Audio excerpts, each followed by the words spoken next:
Bismillahirrahmanirrahim. Assalamualaikum warahmatullahi wabarakatuh. Alhamdulillahirabbil alamin. Pada kesempatan kali ini saya akan mencoba menjelaskan materi mengenai analisis materi ajar, indikator pencapaian kompetensi atau IPK, dan tujuan pembelajaran. Di mana materi ini adalah kelanjutan dari mata kuliah telaah kurikulum dan perencanaan pembelajaran ekonomi. Pada video sebelumnya, saya sudah menjelaskan mengenai analisis SKL, KI, dan KD. Di mana pada video kemarin itu adalah kelanjutannya adalah ada di video ini. Jadi antara video yang sebelumnya dengan video ini merupakan satu kesatuan. Jadi mohon dipelajari juga dengan baik materi yang sudah saya berikan, yaitu terkait dengan analisis SKL, KI, dan KD. Kita lanjutkan untuk penjelasan materi ini. Yang pertama yang akan saya jelaskan di sini adalah mengenai analisis materi pembelajaran atau analisis materi ajar. Materi pembelajaran adalah bagian dari isi rumusan kompetensi dasar. Merupakan objek dari pengalaman belajar yang diinteraksikan di antara peserta didik dan lingkungannya untuk mencapai kemampuan dasar berupa perubahan perilaku, pengetahuan, dan keterampilan sebagai hasil belajar dari mata pelajaran. Pengembangan materi pembelajaran merujuk pada materi pembelajaran dalam silabus atau buku teks berupa referensi serta kompetensi dasar yang termuat dalam KI 3 dan KI 4. Analisis materi pembelajaran bisa kita artikan juga sesuatu hal yang penting sebagai kunci akurasi dalam pembelajaran. Analisis materi ajar juga merupakan tahap perencanaan yang sangat penting.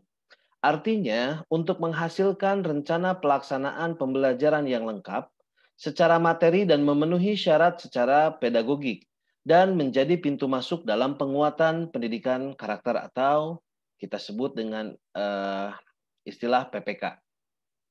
Jadi analisis materi pembelajaran ini atau analisis materi ajar ini merupakan hal yang sangat penting sekali. Di mana dalam analisis materi ajar kita akan menentukan apa saja materi ajar yang akan diberikan pada peserta didik pada saat proses pembelajaran berlangsung. Dalam menganalisis materi ajar, kita harus bisa melihat dan menyesuaikan dari kompetensi dasar yang sudah ditetapkan. Sehingga dalam proses pembelajaran yang dilaksanakan itu mengarah kepada kompetensi dasarnya atau mengarah kepada pencapaian kompetensi dasarnya.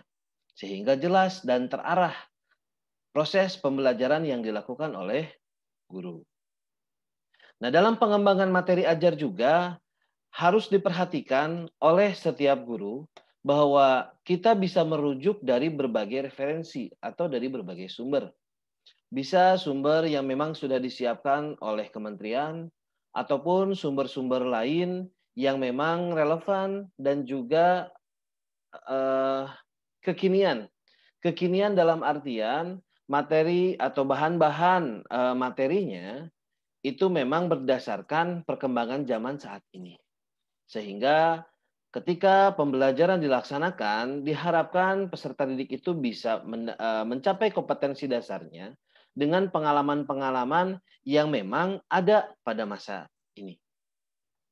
Itu adalah analisis materi pembelajaran. Nah,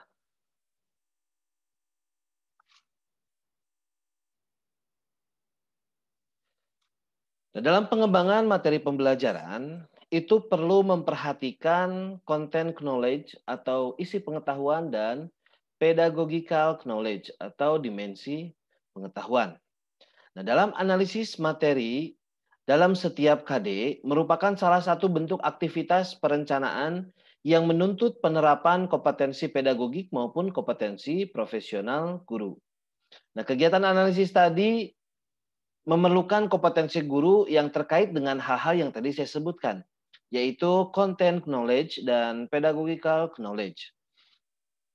Content knowledge atau pengetahuan konten materi ajar, analisis materi pembelajaran harus jelas menuntut pengetahuan guru terhadap mata pelajaran yang diampunya. Jadi seorang guru harus bisa menganalisis materi ajarnya berdasarkan dari pengetahuan guru tersebut. Penguasaan materi ajar oleh guru pengampu memungkinkan guru mengidentifikasi hal-hal yang fundamental maupun pengetahuan dan keterampilan lain yang dibangun di atas fundamental tersebut. Nah, kelemahan penguasaan materi seorang guru akan menjadi kendala dalam analisis materi pembelajaran. Oleh karena itu, dalam mengembangkan materi pembelajaran atau materi ajar, guru harus memiliki content knowledge-nya. Harus luas pengetahuan tentang mata pelajaran yang diampunya. Lalu pengembangan materi ajar juga harus melihat dari pedagogical knowledge atau dimensi pengetahuan. Nah, analisis materi pembelajaran memerlukan pengetahuan dan keterampilan guru bagaimana mengajarkan materi tersebut. Maksudnya di sini adalah bukan tentang penguasaan guru terhadap materi ajarnya, tetapi bagaimana cara guru untuk memberikan pengajaran kepada peserta didiknya.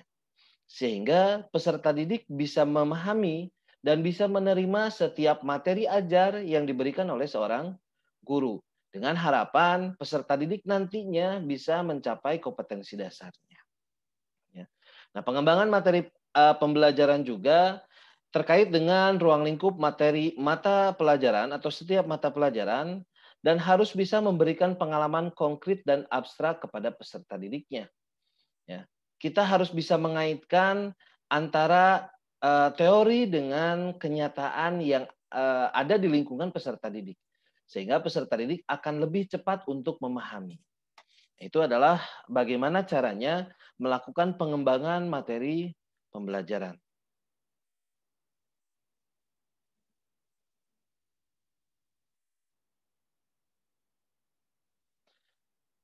Apa saja yang harus dipertimbangkan dalam mengembangkan materi pembelajaran? Nah, ada beberapa hal yang harus kita perhatikan, harus kita pertimbangkan dalam setiap kali kita mengembangkan materi pembelajaran. Yang pertama adalah harus relevan dengan kebutuhan peserta didik dan tuntutan lingkungan atau dunia kerja. Nah, dalam menentukan atau mengembangkan materi ajar, seorang guru harus melihat relevansinya dengan kebutuhan dari peserta didiknya dan juga harus bisa menyesuaikan dengan tuntutan dunia kerjanya atau perkembangan zamannya. Ya. Contohnya, dalam pembelajaran kita harus bisa memanfaatkan TIK.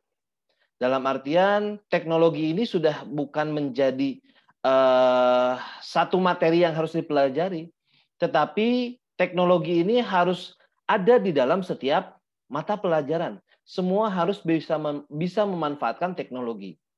Karena tuntutan dunia kerja sekarang bahwa sumber daya manusia itu harus memiliki pengetahuan tentang teknologi, harus bisa menjalankan teknologinya. Ketika kita tidak mengarahkan kepada hal tersebut, maka yang dikhawatirkan kita itu akan ketinggalan zaman. Peserta didik kita akan ketinggalan zaman dengan negara-negara yang lainnya. Sehingga harus menjadi pertimbangan bahwa dalam mengembangkan materi ajar harus relevan dengan kebutuhan peserta didik dan tuntutan lingkungan atau dunia kerjanya. Lalu yang kedua, tingkat perkembangan fisik, intelektual, emosional, sosial, dan spiritual peserta didik.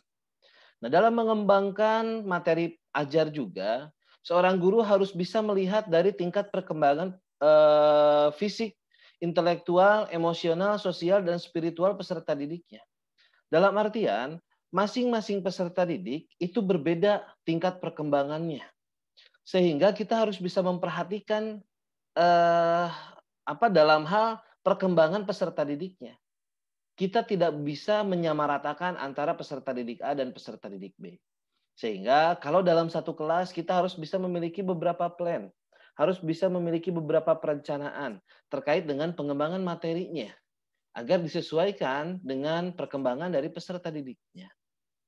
Begitupun dengan peserta didik yang lainnya, ya, yang berbeda kelas. Itu sudah jelas pasti akan ada perbedaannya. Nah, sehingga guru harus mampu menganalisis bagaimana perkembangan dari peserta didiknya, ya. Baik dilihat dari perkembangan fisiknya, intelektualnya, emosionalnya, sosialnya, dan spiritualnya. Sehingga hal ini akan mempengaruhi dalam pengembangan materi ajar yang dilakukan oleh setiap guru.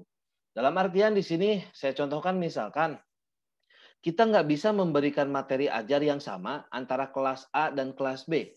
Karena mungkin saja ada perbedaan dari perkembangan individu yang ada di dalam kelas tersebut.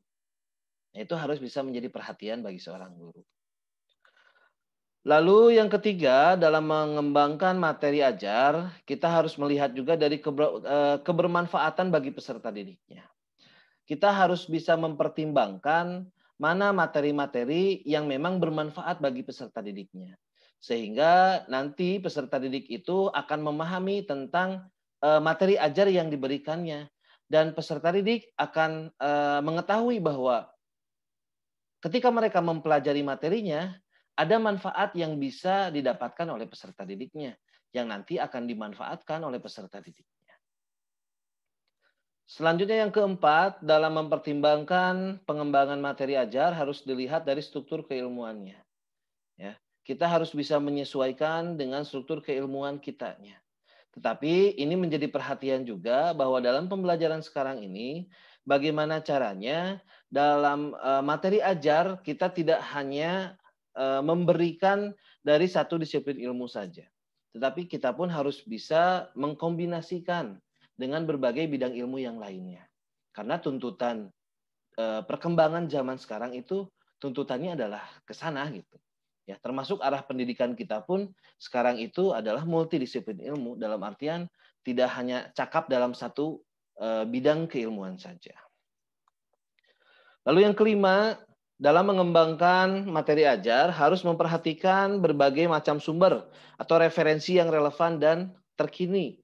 Nah, seperti yang tadi saya sampaikan sebelumnya, bahwa dalam menentukan materi ajar atau pengembangan materi ajar harus dilihat dari sumber-sumber yang kekinian, ya, supaya ya kita bisa menyesuaikan dengan kondisi tuntutan zamannya sekarang itu seperti apa, ya. Nah, sumber-sumber yang bisa dijadi rujukan itu bisa berupa buku teks, ya, atau materi-materi sesuai dengan materi ajarnya, ya, ataupun buku-buku yang lain atau dari media internet yang memang bisa dijadikan sebagai rujukan atau sumber. Lalu yang selanjutnya, dalam mempertimbangkan pengembangan materi ajar juga, kita harus bisa melihat dari alokasi waktunya. Jangan sampai ketika kita mengajar itu loss, ya, tidak terkontrol sehingga alokasi waktu yang harusnya kita ngajar itu 3 JP misalkan, melebihi gitu, atau bahkan kurang gitu. Nah, diusahakan harus bisa melihat dari alokasi waktunya. Itu adalah pertimbangan seorang guru dalam mengembangkan materi pembelajaran.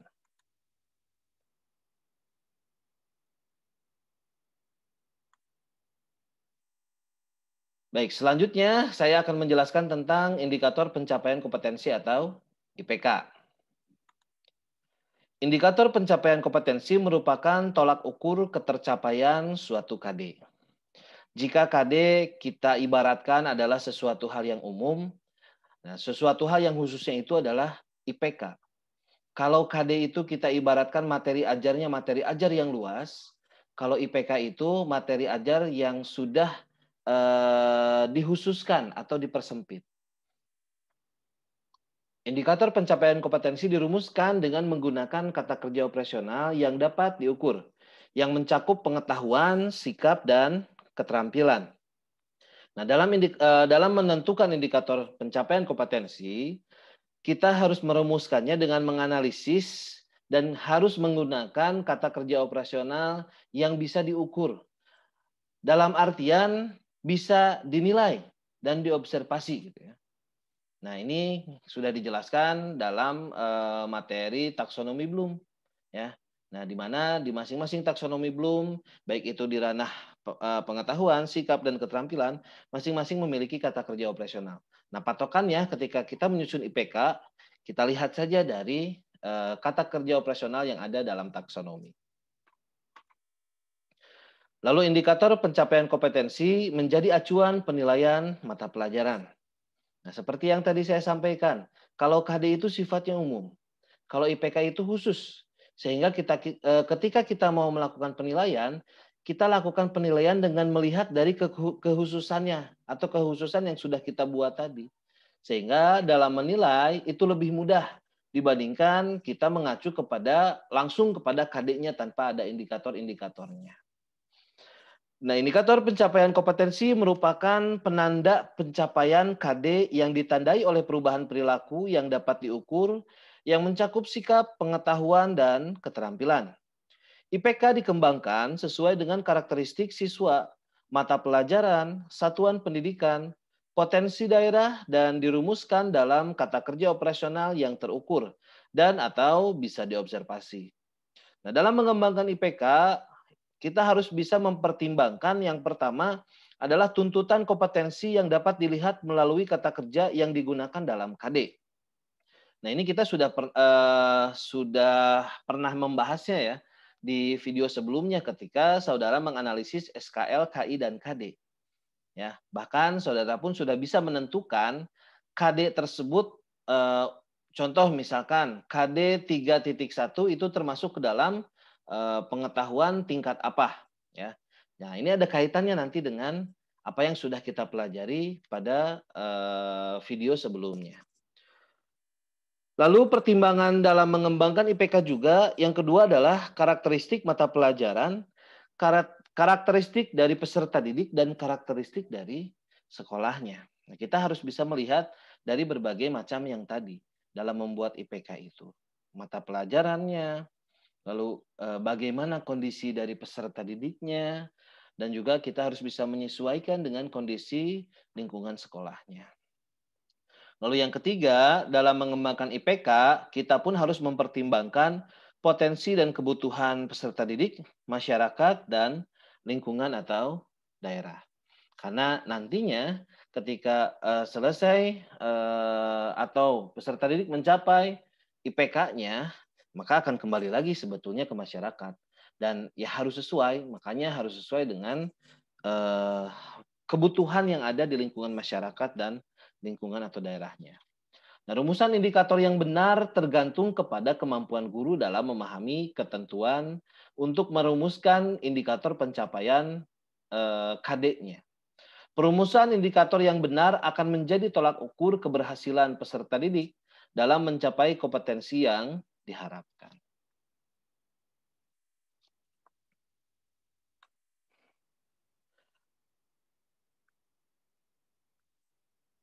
Nah, ini indikator pencapaian kompetensi atau IPK memiliki kedudukan yang sangat strategis dalam mengembangkan pencapaian kompetensi dasar.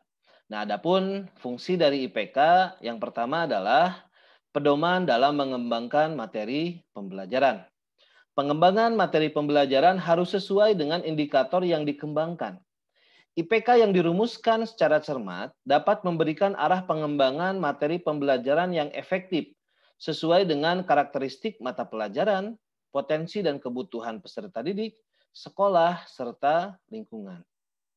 Lalu fungsi IPK yang kedua adalah pedoman dalam mendesain kegiatan pembelajaran. Pengembangan desain pembelajaran hendaknya harus disesuaikan dengan IPK yang dikembangkan. Karena IPK dapat memberikan gambaran kegiatan pembelajaran yang efektif untuk mencapai masing-masing kompetensinya. IPK yang menuntut kompetensi dominan pada aspek prosedural menunjukkan agar kegiatan pembelajaran dilakukan tidak dengan strategi ekspositori, melainkan lebih tepat dengan strategi discovery atau inquiry. Lalu fungsi IPK yang ketiga, pedoman dalam mengembangkan bahan ajar. Nah, bahan ajar perlu dikembangkan oleh guru guna menunjang pencapaian kompetensi peserta didiknya. Nah, pemilihan bahan ajar yang efektif harus sesuai dengan tuntutan IPK, sehingga dapat meningkatkan pencapaian kompetensi secara maksimal. Dan yang keempat, fungsi IPK adalah pedoman dalam merancang dan melaksanakan penilaian hasil belajar. Indikator menjadi pedoman dalam merancang, melaksanakan, serta mengevaluasi hasil belajar. Rancangan penilaian memberikan acuan dalam menentukan bentuk dan jenis penilaian, serta pengembangan indikator penilaiannya. Nah, dalam mengembangkan pembelajaran dan penilaian, terdapat dua rumusan indikator yang kita kenal. Indikator pertama adalah indikator pencapaian kompetensi yang terdapat dalam RPP yang kita bahas pada video kali ini. Dan yang kedua adalah indikator penilaian yang digunakan dalam menyusun kisi-kisi dan menulis soal yang dikenal sebagai indikator soal. Saudara pun ini sudah pernah mempelajarinya dalam mata kuliah evaluasi. Jadi pasti sudah mengenal dengan yang namanya indikator soal. Nah, itu adalah fungsi dari IPK atau indikator pencapaian kompetensi.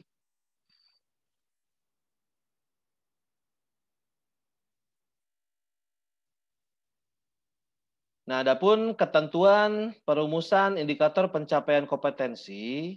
Jadi untuk menyusun indikator pelajaran perlu diketahui terlebih dahulu bagaimana syarat-syarat yang harus dipenuhinya. Nah, banyak orang yang menganggap atau menyarankan agar menggunakan metode SMART. Ya. SMART itu singkatan, S-nya spesifik, M-nya measurable, A-nya achievable, R-nya reality, dan T-nya itu time. Kita coba bahas satu persatu. Spesifik maksudnya adalah indikator yang dibuat haruslah berfokus pada satu kemampuan. Nah, seperti yang sudah saya jelaskan dalam video ini, ya, bahwa KD itu materinya umum, ya, materinya luas. Nah, sehingga dihususkan dengan kita membuat IPK. Sehingga dalam ketentuannya, ketika kita membuat IPK, harus berfokus pada satu kemampuan saja. Ya. Jadi biasanya kalau KD itu satu gitu. Tetapi IPK bisa lebih daripada satu dan harus sebetulnya lebih daripada satu, lebih daripada dua gitu ya.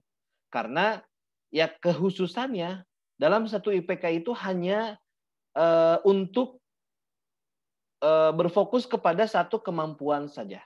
Satu kemampuan yang diharapkan kepada peserta didik. Lalu M yaitu measurable. Maksudnya adalah indikator harus dapat diukur dan dievaluasi. Nah, seperti penjelasan-penjelasan saya sebelumnya, bahwa indikator itu harus bisa diukur, harus bisa dievaluasi, harus bisa dilakukan penilaian. Sehingga dengan mengukur, dengan mengevaluasi, kita mengetahui apakah peserta didik sudah mencapai kompetensinya atau belum. Lalu yang ketiga ada achievable. Maksudnya adalah indikator harus bisa diraih atau dicapai oleh siswa. Ya. Nah, dalam menentukan indikator, dalam menentukan IPK, indikator yang kita buat itu harus bisa diraih atau dicapai gitu. Dalam artian, ketika kita membuat indikator, tujuannya adalah supaya peserta didik itu bisa mencapai gitu indikator tersebut. Jangan sampai kita membuat indikator yang menyebabkan peserta didik itu kesulitan dalam mencapai, ya, atau memenuhi indikator pencapaian kompetensinya. Lalu ada reality, maksudnya adalah indikator itu harus nyata dalam prosesnya, harus bisa tergambarkan dalam kegiatan pembelajaran yang nantinya akan dilakukan oleh seorang guru. Dan yang terakhir itu ada time, yaitu perhitungan waktu mencukupi. Dalam artian ketika kita menyusun indikator, kita pun harus bisa melihat dari sisi waktunya atau alokasi waktunya. Nah, itu adalah ketentuan perumusan indikator pencapaian kompetensi.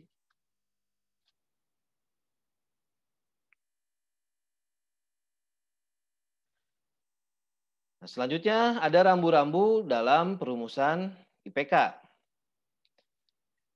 Yang pertama, indikator merupakan penanda perilaku pengetahuan dan perilaku keterampilan yang dapat diukur dan atau diobservasi.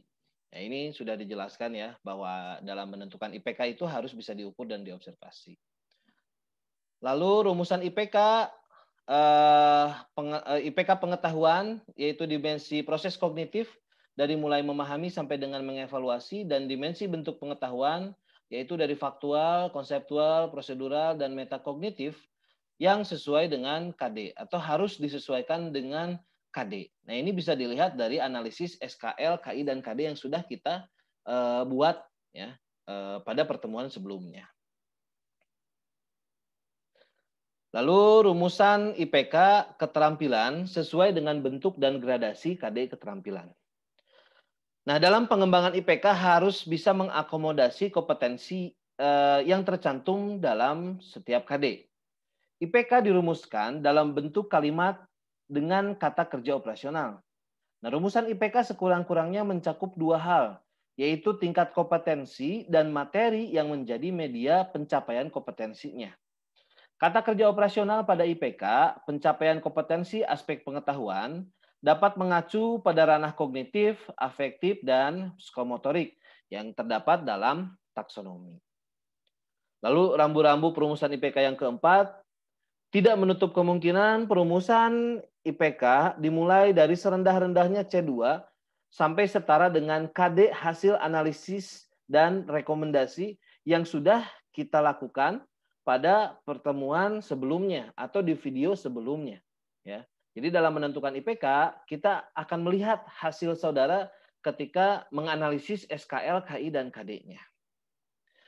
Nah, indikator harus dimulai dari tingkat berpikir mudah ke sukar, dari yang sederhana ke yang kompleks, dari yang dekat ke jauh, dari yang konkret ke abstrak. Ya. Tidak boleh sebaliknya. Nah, kata kerja operasional pada KD benar-benar terwakili dan teruji akurasinya pada kalimat yang dituliskan di indikator pembelajaran atau RPP-nya.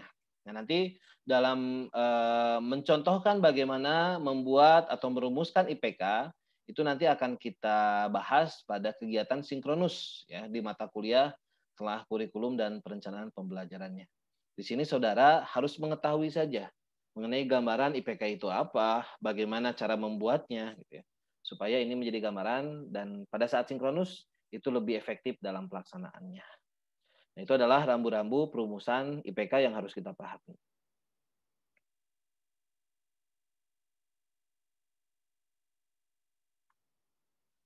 Nah, selanjutnya saya akan menjelaskan juga tujuan pembelajaran.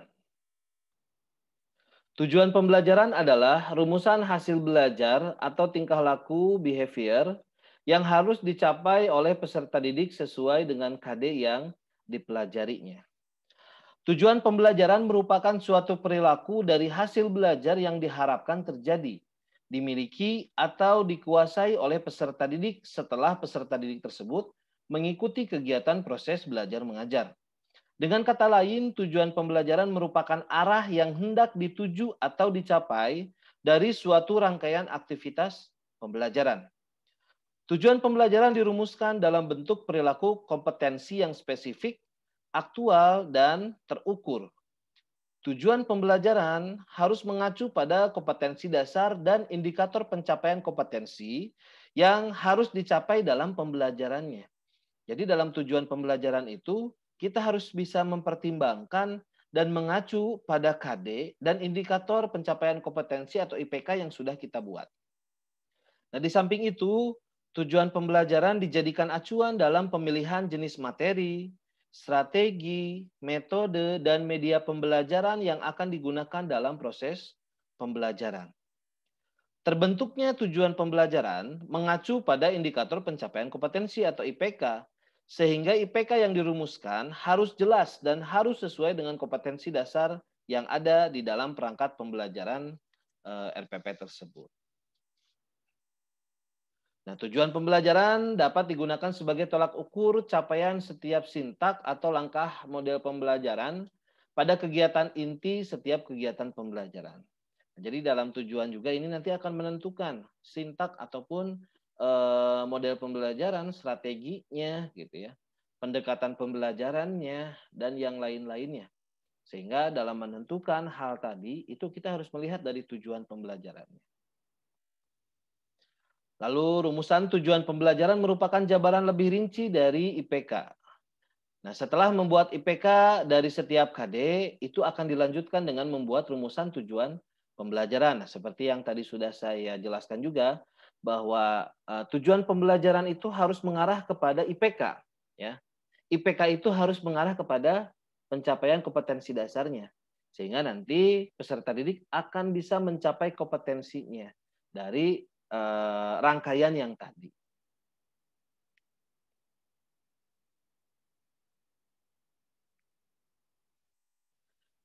Nah, rumusan tujuan pembelajaran yang pertama itu dirumuskan berdasarkan kompetensi dasar atau KD dari KI 3 dan KD dari KI 4. Jadi kita harus melihat dari KD-nya. Lalu menggunakan kata kerja operasional yang dapat diamati dan atau diukur, mencakup ranah sikap, ranah pengetahuan, dan ranah keterampilan. Jadi dalam menentukan atau merumuskan tujuan pembelajaran juga, kita harus bisa melihat dari kata kerja operasional yang bisa diukur gitu ya. Itu adalah rumusan tujuan pembelajaran. Nah, adapun fungsi dan manfaat tujuan pembelajaran, fungsi dari tujuan pembelajaran yaitu untuk memandu guru dalam melaksanakan proses kegiatan belajar mengajar untuk mencapai kompetensi tertentu. Nah, seperti yang sudah saya jelaskan tadi sebelumnya, ya, bahwa dari tujuan pembelajaran itu kita bisa menentukan bagaimana proses pembelajaran yang akan dilaksanakan oleh kita, baik itu strateginya, pemilihan medianya, pemilihan metodenya, ataupun pemilihan model pembelajarannya. Nah, sementara manfaat tujuan pembelajaran menurut Nana Saudi pada tahun 2002, yang pertama memudahkan dalam mengkomunikasikan maksud kegiatan belajar mengajar kepada siswanya, sehingga siswa dapat melakukan perbuatan belajarnya secara lebih mandiri. Nah, dengan tujuan pembelajaran menurut Nana Saudi itu akan memudahkan dalam mengkomunikasikan maksud dari kegiatan pembelajaran yang akan dilaksanakan oleh guru kepada peserta didiknya. Lalu juga manfaatnya memudahkan guru memilih dan menyusun bahan ajar. Nah, dari tujuan pembelajaran juga itu akan memudahkan kita dalam menyusun bahan ajarnya karena akan sesuai dengan tujuan pembelajarannya. Lalu membantu memudahkan guru menentukan kegiatan belajar dan media pembelajaran. Nah, ini seperti yang sudah saya sampaikan juga, tujuan pembelajaran itu bisa menentukan juga dalam memilih media pembelajaran yang baik. Nah, yang terakhir, manfaatnya memudahkan guru untuk mengadakan atau melakukan penilaian. Nah, karena penilaiannya nanti harus mengarah kepada pencapaian dari tujuan pembelajarannya. Nah, itu adalah fungsi dan manfaat dari merumuskan tujuan pembelajaran.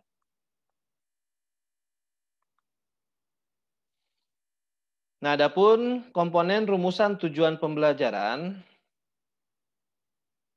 dalam merumuskan tujuan pembelajaran itu mengandung komponen audience, behavior, condition, dan degree. Atau biasanya kita mengenal dengan ABCD. Nah, di mana audience adalah peserta didik. Nah, salah satu unsur pokok dalam perumusan suatu tujuan pembelajaran adalah audiens. Nah, secara bahasa, audiens itu berarti pendengar atau peserta. Nah, dalam konteks pembelajaran yang dimaksud audiens adalah peserta didik. Audiens merupakan subjek sekaligus objek yang harus memuat unsur audiens. Nah, dalam pembelajaran harus dijelaskan siapa siswa yang mengikuti pelajaran itu. Ya. Nah, keterangan mengenai kelompok siswa yang menjadi sasaran pembelajaran diusahakan harus dibuat sespesifik mungkin. Ya. Nah, itu adalah dalam merumuskan tujuan pembelajaran harus mengacu kepada yang pertama audiens. Lalu yang kedua yang harus ada dalam tujuan pembelajaran adalah behavior. Behavior merupakan perubahan perilaku peserta didik yang diharapkan dicapai setelah mengikuti pembelajaran. Behavior berarti tingkah laku atau aktivitas suatu proses. Nah, dalam konteks KBM, behavior terlihat pada aktivitas siswa dalam pembelajarannya. Maka tidak mungkin pembelajaran dilakukan tanpa adanya tingkah laku atau aktivitas dari siswanya. Dalam perumusan tujuan pembelajaran, behavior atau aktivitas siswa ditulis menggunakan kata kerja operasional seperti memahami, mendemonstrasikan, menelaah, menerapkan, dan yang lainnya. Penggunaan kata kerja operasional dalam satu tujuan pembelajaran tidak boleh lebih dari satu kata kerja.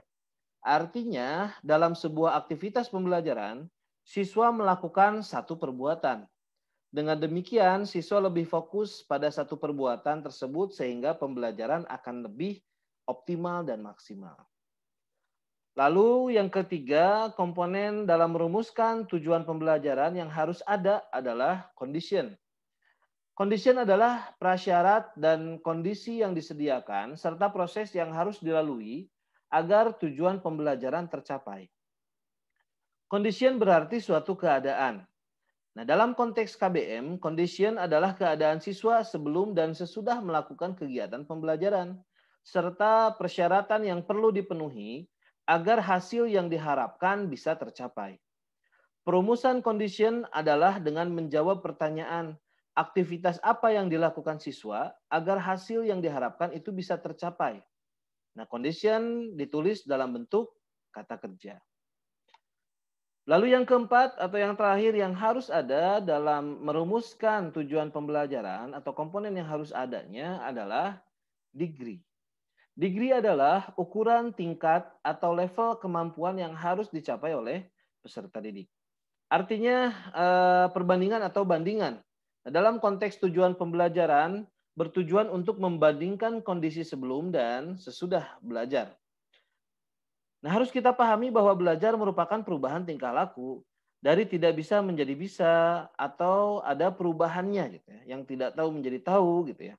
Nah, degree juga merupakan tingkat penampilan yang dapat diterima oleh siswa setelah melalui rangkaian sajian proses pembelajaran yang dilaksanakan oleh guru. Kondisi atau degree pada rumusan IPK dengan menggunakan bahasa kita sendiri gitu.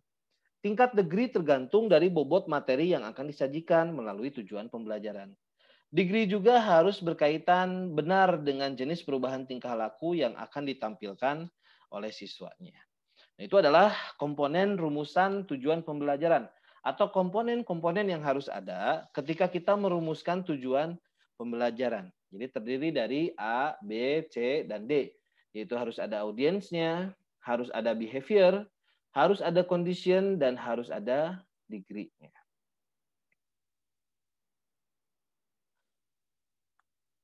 Nah, ini contoh misalkan, ini contoh tujuan pembelajaran yang sudah saya buat. Misalkan contohnya setelah mengikuti proses pembelajaran dengan pendekatan saintifik, pendekatan deduktif, dan model cooperative learning, peserta didik dapat menjelaskan pengertian perusahaan jasa, mendeskripsikan ciri-ciri perusahaan jasa, mendeskripsikan pengertian dan fungsi jurnal umum, menjelaskan langkah-langkah membuat jurnal dari berbagai jenis transaksi, serta menyusun jurnal penyesuaian dan posting ke buku besar, menyusun daftar sisa atau neraca sisa, menyusun kertas kerja, menyusun jurnal penutup, dan membuat laporan keuangan perusahaan jasa dengan tepat. Nah, ini adalah salah satu contoh tujuan pembelajaran ada di dalam KD SMK ya atau materi akuntansi. Nah, dari kalimat ini kita bisa melihat harus terdapat ABCD-nya. Harus ada audiensnya, harus ada behaviornya, harus ada kondisinya, harus ada degree. Ya. Nah, audiens mana yang termasuk kepada audiens? Sesuai dengan penjelasan yang sudah saya jelaskan tadi, audiens itu ya pasti peserta didiknya. Jadi audiens itu peserta didik. Peserta didik itu harus ada dalam merumuskan tujuan pembelajaran. Mengapa? Ya kita membuat tujuan pembelajaran itu untuk siapa gitu. Jadi harus jelas. Makanya audiens di sini adalah peserta didik. Lalu behavior. Kira-kira behavior yang mana? Behavior itu adalah menjelaskan, mendeskripsikan, menyusun, ya, membuat, itu merupakan behavior. Ya, di mana behavior itu adalah aktivitas suatu proses pembelajaran. Di mana menjelaskan, mendeskripsikan tadi, menyusun, membuat, itu merupakan aktivitas dalam proses pembelajarannya. Dan harus sesuai dengan kata kerja operasional yang bisa diukur. Ya. Mendeskripsikan itu bisa diukur. Menjelaskan bisa diukur. Menyusun pun dan membuat pun bisa diukur. Nah, jadi ini adalah contoh behavior. Dan behavior juga pengertian perusahaan jasa, ciri-ciri perusahaan jasa, pengertian dan fungsi jurnal umum, sampai dengan laporan keuangan perusahaan jasa yang diwarnai hitam, ya, itu merupakan behavior juga, ya. Nah, itu yang harus kita pahami dan harus ada dalam tujuan pembelajaran. Lalu yang harus ada juga dalam tujuan pembelajaran adalah condition, ya, yaitu suatu keadaan dalam proses pembelajarannya, ya. Nah, conditionnya itu yang mana? Conditionnya adalah pendekatan saintifik, pendekatan deduktif, dan model cooperative learning ini merupakan kondisi atau condition, yaitu keadaan siswa sebelum dan sesudah melakukan kegiatan pembelajarannya atau proses yang dilakukan oleh siswa terkait dengan penerapan model pembelajarannya, pendekatannya, maupun strategi pembelajarannya. Dan yang terakhir harus ada degree, ya, yaitu perbandingan dari kondisi sebelum dan sesudahnya. Nah, degree di sini ada dalam kata tepat, ya. Jadi semua behavior itu harus dijelaskan atau harus bisa dikuasai dengan tepat gitu ya maksudnya. Jadi harus ada perubahan yang diharapkan. Apa perubahan yang diharapkannya?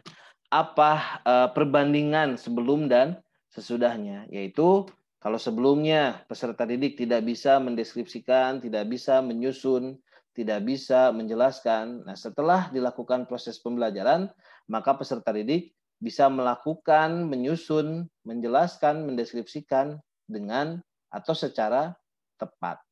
Nah, itu maksudnya dalam merumuskan tujuan pembelajaran harus terdapat A, audience, B, behavior, C, condition, dan D, degree. Nah, ini ketika tujuan pembelajarannya dibuat dalam bentuk deskripsi. Sementara kalau misalkan tujuan pembelajaran dibuat dalam bentuk poin, itu kita bisa lihat contoh yang ini. Ya, sama gitu. Ada audiensnya harus ada, behaviornya harus ada, ya. Lalu conditionnya harus ada dan degree-nya harus ada.